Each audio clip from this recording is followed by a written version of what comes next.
អ្នកណាអ្នកជនរងគ្រោះប្រកបរវាងម្ចាស់ស្រែនិងម្ចាស់ម៉ាស៊ីនវីដេអូនេះខ្ញុំបានផុសហើយប៉ុន្តែខ្ញុំផុសខ្លីពេកបកស្រាយអត់អស់ហើយខ្ញុំក៏ផុសរូបភាពមួយសន្លឹកទៀតដែលរៀបរាប់ពីការចំណាយរបស់ម៉ាស៊ីនច្រូត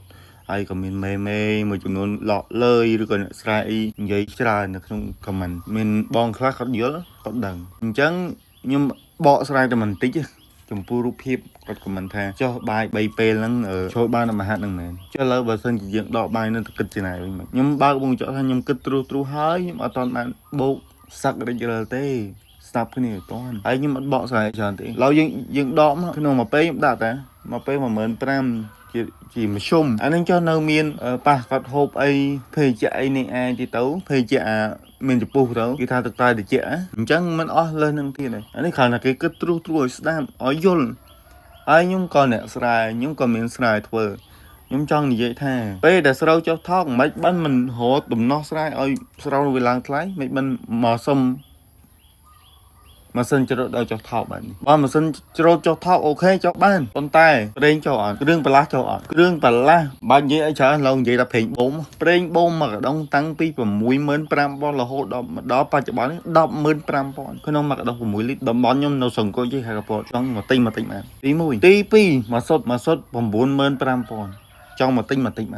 កន្លែងខ្លះមាន100,000ទៀតខណៈខុសគ្នាខុសក្រភូមិឃុំនេះមាន100,000មាន95000 85000អញ្ចឹងទៅ85000នឹងកំហមមានសួរថាឲ្យគ្នាចុះតាមនេះ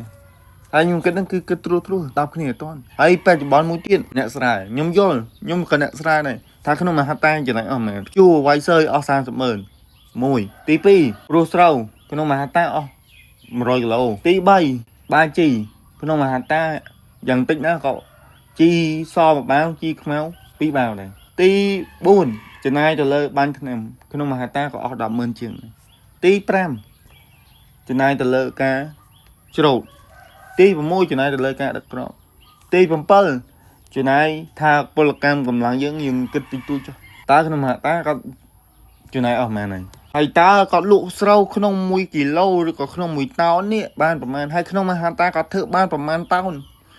បច្ចុប្បន្នតំបន់ខ្ញុំនេះគឺបានតែ2តោនកន្លះទៅ3តោនកន្លះទេអស់ល្បើដែរ3តោនកន្លះហ្នឹងហើយពីមុនខ្ញុំធ្លាប់ផុសអញ្ចឹងមានបងប្រុសដែលគាត់ធ្លាប់ធ្វើស្អីគាត់ថាគាត់ធ្វើក្នុងមួយហាតាបាន7 8តោនអាហ្នឹងដោយតំបន់បងឯងយកគោទៅព្រាបមួយកបីមិនកើតអត់កើតទេបងឯងយកក្តានទៅព្រាបមួយឆ្លុះមិនវាគ្រាន់តែស្តៀងគ្នាទៅវាអត់ដូចគ្នាទេក្តានឆ្លុះគោក្បីអត់មានត្រូវយកតំបន់មួយទៅព្រាបតំបន់មួយទេតម្លៃស្អីក៏អត់ស្មើគ្នាដែរមិនថាស្រូវមិនថាគ្រឿងបន្លាស់មិនថាម៉ាស៊ូតគឺខុសគ្នាទាំងអស់ការធ្វើក៏ខុសគ្នាដែរតំបន់ខ្លះមួយថ្ងៃតំបន់ខ្លះក្នុងមួយឆ្នាំធ្វើស្រូវបានពីចន្លោះពី2ទៅ4ដងតំបន់ខ្ញុំធ្វើស្រូវបានតែម្ដងទេក្នុងម្ដងបានតែ2ហាតាបងអត់ជឿចង់មកសាកបានខ្ញុំរកដេធ្វើចង់មកសាកចង់មកបដូរយុទ្ធសាស្ត្រខ្ញុំរកដេធ្វើការធ្វើស្រែគឺសំខាន់ទៅលើទឹកឥឡូវបងឯងចង់បើអិនមកពីណាក៏ដោយបើអត់មានភ្លៀងបងឯងទៅធ្វើស្រែមិនបើអត់មានប្រព័ន្ធធារាសាស្ត្រប្រព័ន្ធទឹកហ្នឹងមកឯងទៅធ្វើស្រែធ្វើមិនអញ្ចឹងយើងកុំយកខ្លួនយើងទៅប្រៀបមួយអ្នកដទៃវាខុសគ្នាតំបន់យើងតំបន់គេអត់មានត្រូវប្រៀបធៀបគ្នាត្រូវទេអញ្ចឹងត្រូវបែងចែកឲ្យដាច់អញ្ចឹងវីដេអូមួយនេះខ្ញុំគ្រាន់តែបកស្រាយជូនចំពោះបងមេចំពោះខាងគ្រឿងចាក់ជាច្រើនហៅគ្នាមេតែបងអ្នកស្រ័យមកហៅបងឬក៏អ៊ំពុំមីងចឹងចាថាជន់រងគ្រោះដូចតែគ្នាទេអ៊ំឯងឲ្យខ្ញុំចុះយ៉ាងម៉េចបើគ្រឿងបន្លាស់នឹងប្រេងឡើងថ្លៃអ៊ំថាអូនឯងឲ្យអ៊ំច្រូតថ្លៃយ៉ាងម៉េចអូនណាបើស្រូវលក់បានតែ1គីឡូ600 700អញ្ចឹងសួរតែអ្នកណាអ្នករងគ្រោះសំណួរនៅកន្លែងហ្នឹងអ្នកណាអ្នកជន់រងគ្រោះអ៊ំម្ចាស់ស្រែឬក៏តកែម៉ាស៊ីនមួយណាឆ្លើយមួយណាអញ្ចឹងត្រូវយល់ឲ្យមែនតើត្រូវគិតឲ្យមែនតើអញ្ចឹងវីដេអូខ្ញុំមិនបកស្រាយច្រើនទេគឺមានតែប៉ុណ្្នឹងហើយ